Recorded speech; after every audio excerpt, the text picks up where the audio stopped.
Joseph Baoud, vous êtes directeur de l'Institut Issam Fares de politique publique et de relations internationales à l'Université américaine de Beyrouth.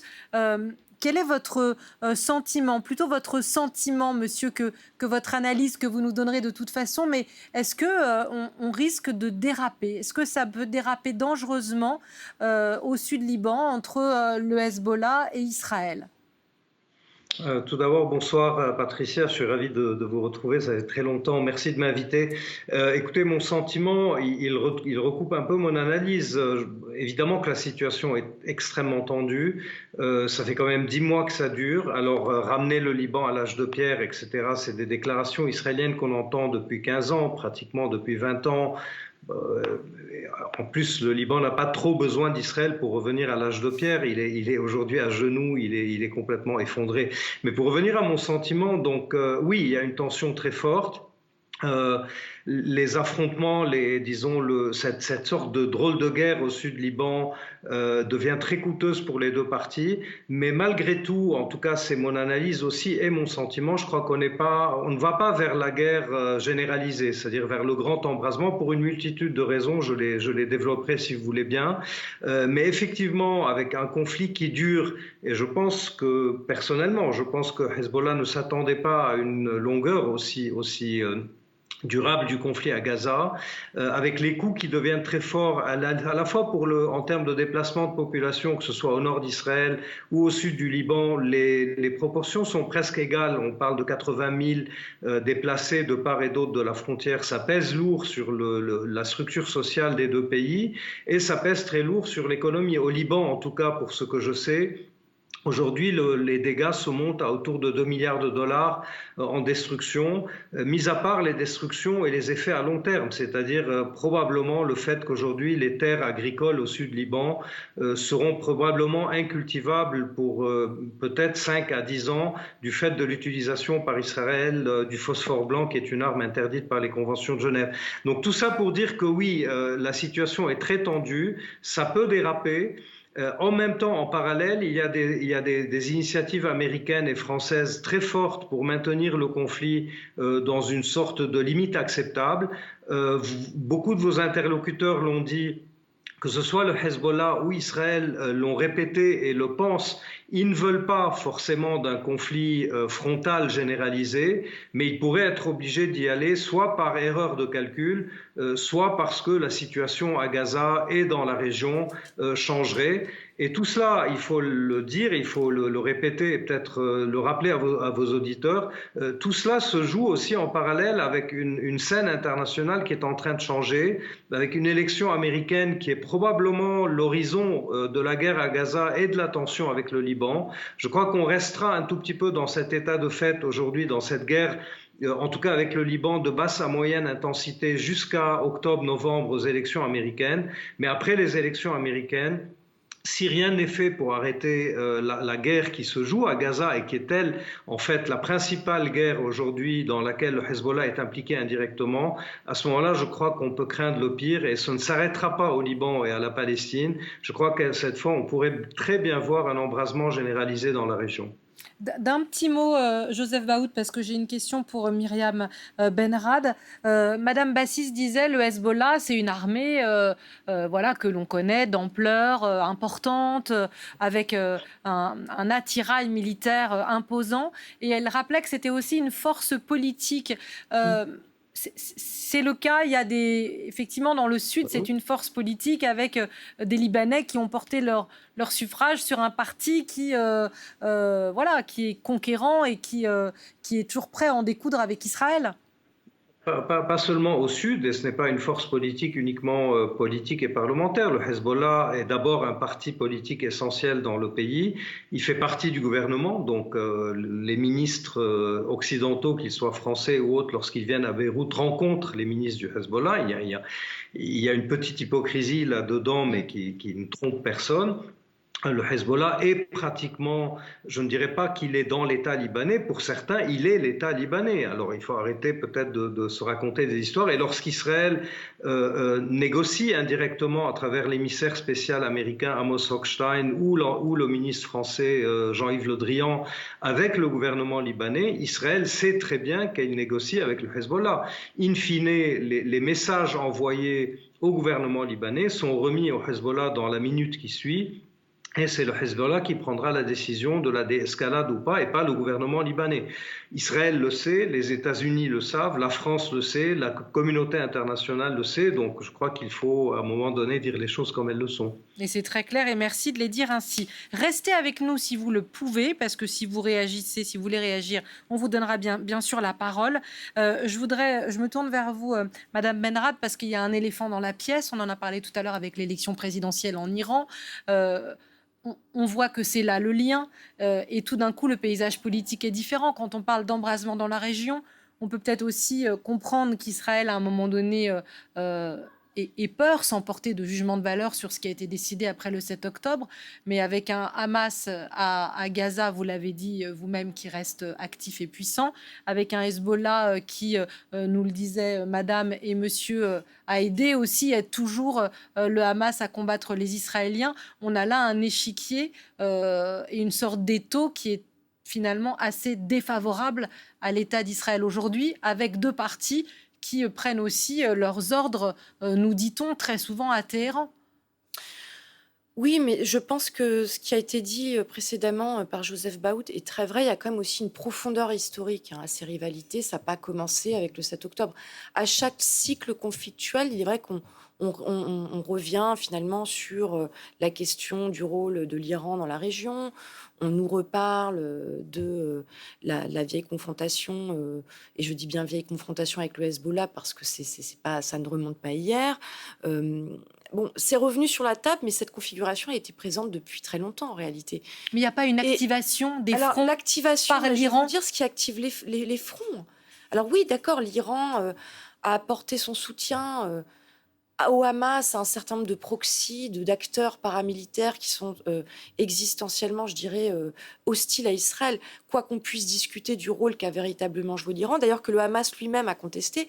Mais ce que je voudrais dire, c'est que tout ça a été réactivé par quoi ? Par la question palestinienne, par cette reprise des violences donc à Gaza, en Cisjordanie, dans les territoires palestiniens. L'histoire du Hezbollah, je suis désolée, est intimement liée historiquement à la question palestinienne, de la même manière que la trajectoire du Liban est intimement liée depuis des décennies à la question palestinienne. Il en va de même pour la Syrie, il en va de même pour cette politique régionale qui est celle de l'Iran, qui ne s'articule pas, ne se définit pas simplement autour de cette question. Mais ça a été quand même un point de ralliement formidable pour l'Iran, pour la République islamique. Ce fameux axe de la résistance, c'est quand même surtout ça, ce conflit israélo-palestinien insoluble qui va continuer d'empoisonner la région, avec aujourd'hui une escalade, une hyper-militarisation des positions qui est devenue quasiment, qui s'est instituée comme norme. On ne sent ni la volonté du côté des Israéliens, ni du côté du Hezbollah ou d'autres acteurs, ni du côté même du Hamas, de cette désescalade qui finalement, je vais finir là-dessus, traduit une rationalité de la part des acteurs extérieurs, la communauté internationale, les Européens, les États-Unis, qui ne semble plus être la rationalité des acteurs sur le terrain. Je suis désolée. Rima Bassiste, est-ce que vous êtes... je demandais à Joseph Baout son sentiment tout à l'heure. Est-ce que vous êtes inquiète ? Vous qui avez été diplomate, qui réfléchissez à la situation, est-ce que vous êtes inquiète aujourd'hui ? Est-ce que vous redoutez un embrasement régional et notamment une contagion au Liban avec deux fronts, du coup? Oui, d'abord, on est dans une situation, et Israël a dit très clairement, Israël ne va pas supporter cette situation où il y a entre 80 000 et 100 000 des habitants du Nord qui sont plus chez eux et il n'y a pas un horizon comment ils peuvent y retourner. Donc ça, c'est une situation qu'Israël ne va pas renoncer à toute une région, à une partie de son territoire indéfinitivement. Ce n'est pas possible. Donc cette situation, à un certain moment, il faudra que ça bascule l'un côté ou l'autre. Donc bien sûr, il y a une inquiétude. Après, il faut dire que ça fait des années, et ça, on revient à cette question qui était aussi ce sujet qui était mentionné tout à l'heure, à cette force militaire extraordinaire quand même de Hezbollah. Et si on revient avant le 7 octobre, quelle était la grande menace pour laquelle l'armée israélienne s'est préparée? C'était justement cette menace de Hezbollah, parce qu'on sait qu'ils ont ce projet énorme des missiles à précision. On sait qu'ils ont des armes extrêmement fortes. Si ils décident effectivement d'utiliser toutes ces armes, il y aura vraiment une guerre très, très dangereuse pour tous les côtés, pour les habitants libanais et aussi pour Israël. Ça se va après. Il y a aussi, bien sûr, aussi la question, est-ce que l'Iran va intervenir? Et là, je crois que ce qui inquiète beaucoup, si on regarde justement ce week-end, il y avait un communiqué de l'ambassade de la mission iranienne à l'ONU qui a dit, et oui, si on décide d'intervenir, ça sera tout cet axe de résistance que Myriam a mentionné. Tout cet acte de résistance, c'est quoi leur acte de résistance? C'est le Hezbollah, c'est les Houthis, c'est les milices en Irak. Donc, d'une certaine façon, oui, il faudra que l'Iran aussi se décide. Si Hezbollah décide d'attaquer Israël, est-ce que l'Iran va jouer une partie? Et là, ça va venir à un embrasement de toute la région, ça c'est clair. Il nous reste quelques minutes. Joseph Baout, une dernière question, parce que je voudrais que vous réagissiez à ce que disait Rima Bassiste à l'instant. Le Hezbollah, défensif ou offensif au vu de son arsenal? Non, aujourd'hui, le Hezbollah est dans une sorte de guerre un tout petit peu d'usure avec Israël, qu'il perçoit, lui, comme sa façon de soutenir la guerre à Gaza. Il est aujourd'hui dans une posture largement, je dirais, défensive, mais qui peut devenir offensive très, très rapidement. Mais indépendamment de ça, juste pour revenir sur ce qui a été dit et vous expliquer pourquoi analytiquement et aussi mon sentiment, je pense qu'il y a encore des chances qu'on évite l'embrasement généralisé. C'est justement ce qui vient d'être dit. Alors je commence par la fin. D'abord parce que Israël sait très bien, et les Américains envoient des messages extrêmement répétés et persistants à Israël, justement, ce qui est intéressant, en mettant en garde contre une aventure libanaise qui ne s'arrêtera pas au Liban. Bon, c'est ce que tout le monde est en train de dire sur ce plateau. Et ça fait partie de l'élément de dissuasion. C'est-à-dire aujourd'hui, le calcul israélien prend en compte que la guerre avec le Liban, même une guerre limitée, comme certains stratèges israéliens ou certains analystes le disent, une offensive terrestre limitée ne s'arrêtera pas au Liban. Elle mettra en œuvre l'ensemble de l'axe de la résistance. Et là, on passe à autre chose. On passera à une autre dimension.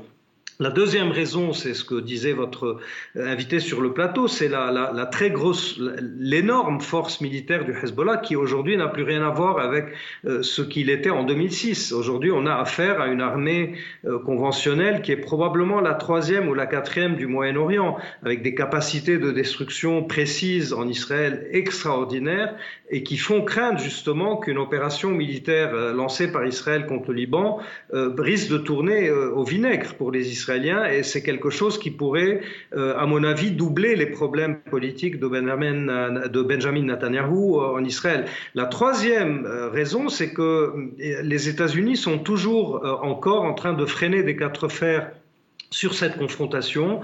Et sans rentrer dans des détails logistiques, militaires ou stratégiques, Israël peut très difficilement faire une guerre de longue durée au Liban, parce que ce sera une guerre de longue durée qui ressemble à 1982, ce qui d'ailleurs nous ramène à la longue durée dont parlait Myriam Benrad, une invasion du Liban qui prendrait 4 à 5 mois sans appui logistique, diplomatique, politique américain, ce serait, à mon avis, du point de vue israélien, une folie. Donc, pour toutes ces raisons, je pense qu'on a encore de très fortes chances d'éviter l'escalade.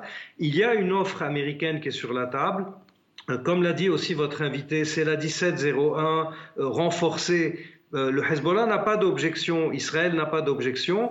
Le nœud n'est pas la confrontation israélo-libanaise. Le nœud qui fait qu'aujourd'hui il n'y a pas de cessez-le-feu à la frontière israélo-libanaise, c'est qu'il y a un lien direct qui a été établi avec Gaza. Il n'y aura pas d'acceptation du Hezbollah par le Hezbollah de l'offre américaine tant que le cessez-le-feu à Gaza n'est pas mis en œuvre. C'est pour ça aussi que Amos Hochstein et d'autres médiateurs américains font la navette entre Beyrouth et Tel Aviv, parce qu'en fait, la clé du calme à la frontière israélo-libanaise, c'est le cessez-le-feu durable, sinon la fin des hostilités à Gaza. Et ça, je ne le vois pas encore venir. Et donc, je crois que c'est un tout petit peu dans cette dans cette limite entre l'incapacité aujourd'hui de mettre en œuvre un cessez-le-feu, mais aussi la conscience totale qu'un conflit avec le Liban serait une catastrophe pour toute la région. Ça irait de l'Iran à probablement Chypre maintenant, avec l'inclusion de Chypre dans les menaces du Hezbollah.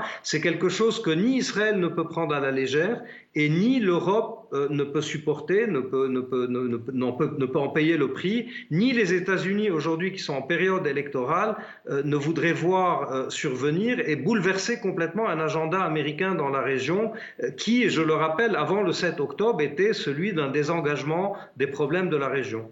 Merci beaucoup, Joseph Baout. Je vais donner le mot de la fin peut-être à Myriam Benrad. Joseph Baout a raison. J'imagine que vous pensez la même chose.